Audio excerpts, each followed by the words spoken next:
coming up next on Star City News. City officials react with a new plan after Saturday's football tailgate. Rioting erupts at Lincoln's Indian Center.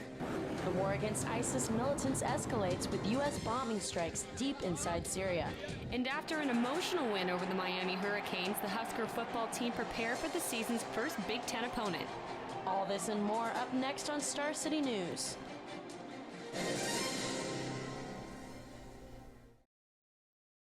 Lincoln.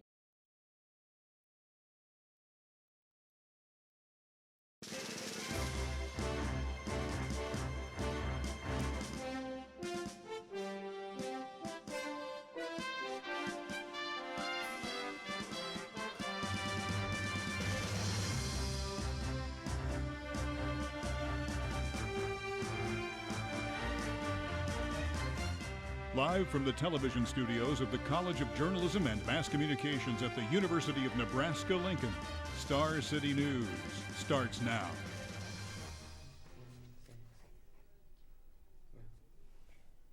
Good evening, I'm Claire Porter. And I'm Kayla Van Wee. Tonight, action is being taken after Saturday's ruckus at Lincoln's Indian Center. There were 13 arrests and 25 citations issued. Star City reporter Haley Herzog tells us how it all unfolded and what's being done to prevent anything like this from happening again. Lincoln police called in backup Saturday to control a crowd of over 3,000 tailgaters. Lincoln Police Chief Jim Pesching reported there are tailgaters shaking and throwing beer at parked buses with passengers still aboard. The officers used PA speakers to advise people that they needed to leave the area. Pesching says the Indian Center's executive director, Clyde Tyndall, was given a ticket for the disorder. The center's board met yesterday to discuss new measures after this past weekend's incidents. It is their property. They're going to have to manage it. They're going to have to be responsible to ensure that unlawful activity doesn't really take place. Tyndall told us there would be a press release today to explain the details of changes to the Indian Center's regulations, but we have yet to receive them at this time. Reporting for Star City News, Haley Herzog. We just got updates that the Indian Center will have a zero tolerance on drugs and alcohol on the property. Residents on the property will be limited to people who have purchased a parking space. In other area news, the Lancaster County Sheriff is still investigating a fatal bicycle accident. Last night, 54-year-old bicyclist Douglas Dahlke was pronounced dead at the scene after being struck by a Chevrolet Prism. The car was driven by 26-year-old Everett Hosing from Olathe, Kansas. The accident happened at the intersection of Satillo Road and 54th Street around 6 p.m. last night. The sheriff says Dahlke was turning left onto 54th when he was struck and killed. Authorities say Hosing had a blood alcohol level that was almost double the legal limit. The investigation revealed Hosing was under the influence of alcohol. He was arrested for felony motor vehicle homicide and cited for DWI. UNL. In other news, there's good news for the University of Nebraska. This month, UNL has recorded the second largest student enrollment in school history. Star City News reporter Claire Acton explains what this means for the university. UNL has hit their record high enrollment for the second time in school history. The enrollment is now just over 25,000 new students. Students like UNL freshman Sarah Vonasek tell us why. I felt at home when I was there. Vonasek said that she came to the university because it's kind of a family tradition. How I knew about the university is because my whole family has gone here. UNL News Director Steve Smith says that this year's enrollment increase is helping UNL to reach its long-term enrollment goals. Is to reach 30,000 students by the year 2020. Smith says there's another reason why UNL is making enrollment a high priority. This also gives us a picture of what UNL can look like in the Big Ten Conference. UNL has reached a 2.3% increase in enrollment. The question is, how will they retain these students and the academics? The university has put a lot of time and resources and effort into retaining students. It's always easier to retain a student than to recruit new ones, and so we are putting a lot of effort and resources into retention. The university's non-resident students make up about 29% of UNL's overall enrollment, but the university also saw an enrollment increase among in-state residents. For Star City News, I'm Claire Acton reporting. The U.S. military ramp-up against ISIS took another big step last night. Allies' airstrikes became in reality 14 times over for ISIS targets in Syria. The United States and its 5 Arab allies, Saudi Arabia, Bahrain, and the United Arab Emirates, Qatar, and Jordan, all in a joint effort, deploying fighter jets, bombers, drones, and Tomahawk missiles from U.S. naval ships in the Persian Gulf. The attack lasted until dawn this morning. The bulk of explosions centered around the terrorist group's base in Raqqa, or the overridden city ISIS calls their Islamic State capital. Additional strikes came from our U.S. military alone. Those hit west of Aleppo against another terrorist organization, the Khorasan Group. Obama says the longtime al-Qaeda operatives present an imminent threat to the West, plotting their attacks. The overall effort will take time. There will be challenges ahead, but we're going to do what's necessary to take the fight to this terrorist group, for the security of the country and the region, and for the entire world. At least 70 ISIS fighters were killed in last night's attack, according to the Syrian Observatory for Human Rights. We'll be back with more after the break. Everyone.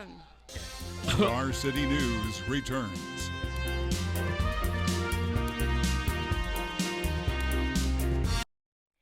It's homecoming week at the University of Nebraska-Lincoln, and the students are giving back by donating blood to save lives. Star City News reporter Karen Ockender says for some students, donating blood is personal. Early today, students and faculty made their way to UNL's Union to participate in a blood drive. UNL student Kelsey Shear donated blood for her family and friends. It makes me feel like when I give blood, it's actually helping when you can relate it to somebody that you actually know. Lincoln's Community Blood Bank and the Red Cross is encouraging eligible participants to come donate after eating a meal and drinking plenty of fluid. There are so many people out there that need it with the different cancers. For Star City News, I'm Karen O'Kander. The blood drive will continue until Thursday at the city campus in the Union. While flu season doesn't officially start until October, the Center for Disease Control and Prevention says now is the time to get your shot. This is because it takes about 2 weeks after your vaccination for the flu protection to kick in. The CDC says it's impossible to predict how bad this year's flu season might be. They do say every American over 6 months old should be vaccinated. On a more sobering health note, the CDC says the number of West African Ebola cases could reach 1.4 million by the end of January. Researchers say Liberia and Sierra Leone, 2 of the hardest hit African countries, will have about 21,000 infected people by next month. Without an effective health care response, the CDC says Ebola cases will double every 20 days. That could bring Ebola case numbers into the millions by next year. Closer to home, the experimental drug being used to fight Ebola in an Omaha patient has been released for public use. Dr. Rick Sakharas received the drug TKM Ebola. Sakharas' doctors are hopeful but are still not sure whether it will work on other patients with Ebola. If Sakharas' blood test from later in the week comes back negative, he could be released from the hospital. Pro tennis player and Lincoln native Jack Sock was given his own day at the Woods Tennis Center. Sock was honored for his 2014 Wimbledon Grand Slam doubles title. Sock will also be co-chair for a campaign to raise funds for a permanent structure at the Woods Tennis Center. At the tennis center where it all began, Jack Sock was recognized for his excellence in tennis and for the example he sets for young Lincoln athletes. On behalf of all of us for working on taking the game to the community, I want to thank champion Jack Sock for supporting this dream and for graciously agreeing to be our honorary co-chair of the campaign. The Wood Center holds a special place in Sock's tennis journey. Thank you. Like everyone here said, this is where it started for me. This is where I fell in love with the game. This is where I started taking tennis very seriously and started playing very competitively. To end the night, several fans were given the chance of a lifetime to play with the number 55 player in the world. Now Sock will move on to the Asian leg of the Association for Tennis Professionals World Tour, competing in Tokyo and Shanghai. Today marks the first day of fall. Here is the view from Old Father Hall on the University of Nebraska-Lincoln campus. Amber will tell us more about the gloomy weather coming up next. And now, a look at Star City weather. Welcome back. We've got Amber Michael, who is here to let us know what's heading our way weather-wise. Thanks, guys. I'm meteorologist Amber Michael. Here's what we can expect this evening. 62 degrees by 9 p.m., cloudy and breezy. Southeast winds are picking up at 15 to 20 miles per hour.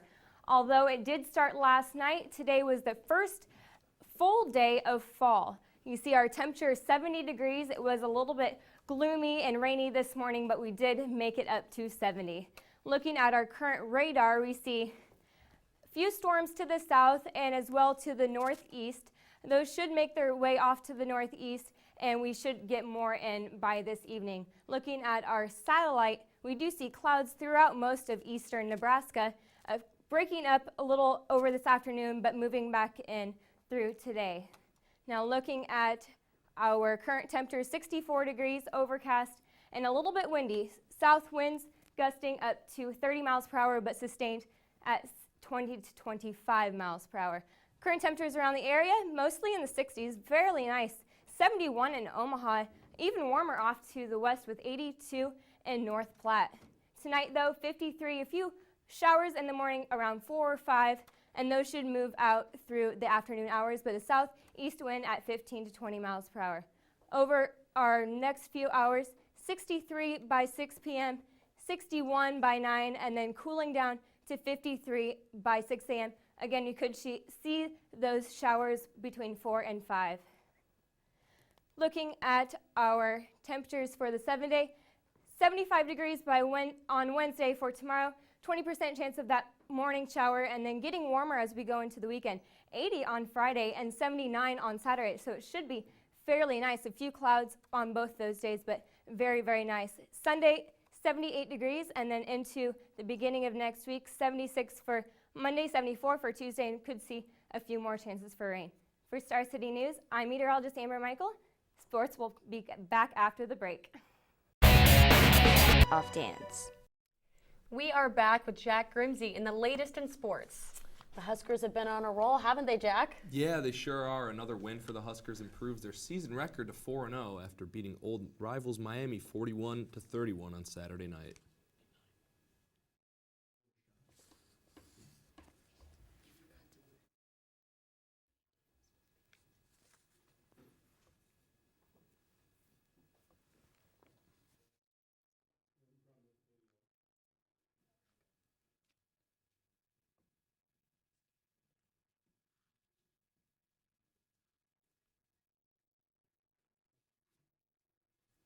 The Huskers host Illinois at 8 p.m. this Saturday as they open up conference play in the Big Ten. Despite losing to Texas at the weekend, Nebraska volleyball moved up one spot in the polls from 9th to 8th. Coach John Cook is proud of his team's effort even in the loss. Thought it was a really high-level match, and I was really, really pleased with how well we played and some things we did. Thought it was a really high-level match. The next match is Wednesday night at 7 p.m. at home at the Devaney Center against Iowa.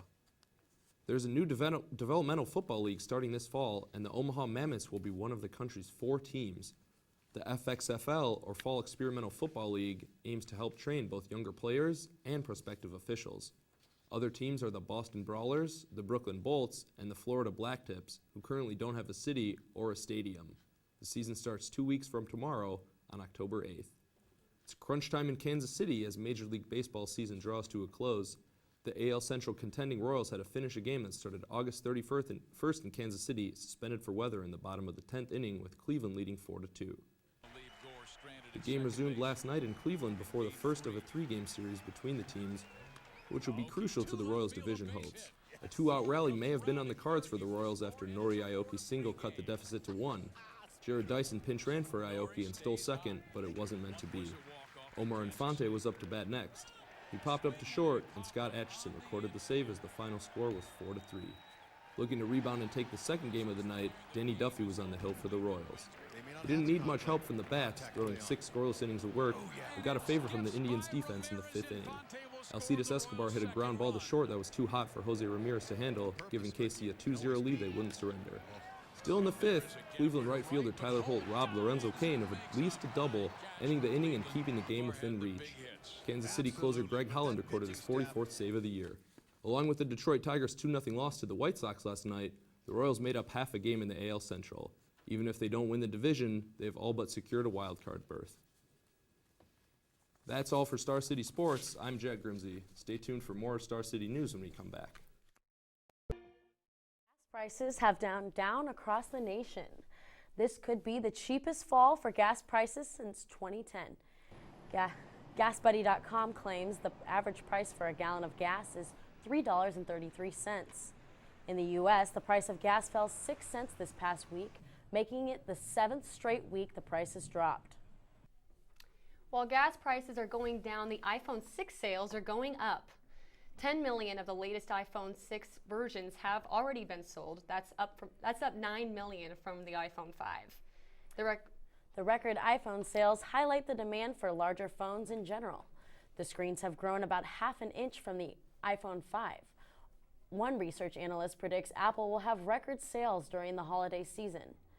For iPhone 6 competitors like Samsung, sales have already slowed. There were lines of veterans out the door for a giveaway in Denver on Saturday. It was free marijuana. The event sponsored by Operation Grow, 4 vets gave veterans over $200 in cannabis products. Grow for Vets claims marijuana can calm and relax veterans suffering from post-traumatic stress disorder. Colorado legalized marijuana for adults 21 and older this year. Oktoberfest began this weekend in Munich, Germany. 1 million people attended the start of the festival. The Munich mayor kicked off the beer festival Saturday by tapping the first keg. Oktoberfest lasts about 2 weeks. Last year, more than 6 million people around the world attended. They drank almost 1.8 million gallons of beer. A Hollywood heavyweight lands a major role, and a blockbuster film lines up a sequel. Jeremy Roth has more in today's Hollywood Minute. A long-term Howard Stern contributor died Saturday. Eric, the actor Lynch, suffered from Ehlers-Danlos syndrome. Celebrities tweeted condolences, with Artie Lang using Lynch's catchphrase, "Bye for now." The actor was 39. Colin Farrell is heading to the small screen. The actor confirmed to Irish newspaper Sunday World he's been cast in the next season of HBO's True Detective. He said, "I'm doing the second series. I'm so excited." Farrell says filming is expected to begin a few months from now in Los Angeles. And following its box office win this weekend, 20th Century Fox has announced a sequel to The Maze Runner. Variety reports The Scorch Trials will hit theaters next September. The films are based on a young adult trilogy. The third book in the series, The Death Cure, may also be adapted. The Maze Runner brought in more than $81 million worldwide. For Hollywood Minute, I'm Jeremy Roth. Coming up next, what some bridesmaids did in honor of their friend who lost her life before her wedding. And reported. Let's take one more look at weather to see what we can expect for tomorrow. 59 by 9 a.m., 57 rather, and then warming up to 68 by 12 p.m. as those showers make their way out and clouds do begin to break up. 75 for our high though tomorrow, very mild and a south wind at 10 to 15 miles per hour. Moving on, this weekend, a Wisconsin family celebrated the life of a bride-to-be. 24-year-old Shannon Hall died in a car crash earlier this month. On Saturday, Shannon's bridesmaids wore their dresses for her wedding in a non-traditional way, and a mud run. Hall's sister said she and Shannon had planned to run in the mud in formal dresses as a joke before she died. After Shannon's death, the bridesmaids decided Shannon would have loved the special and fun way she was honored. Everybody having fun and happy.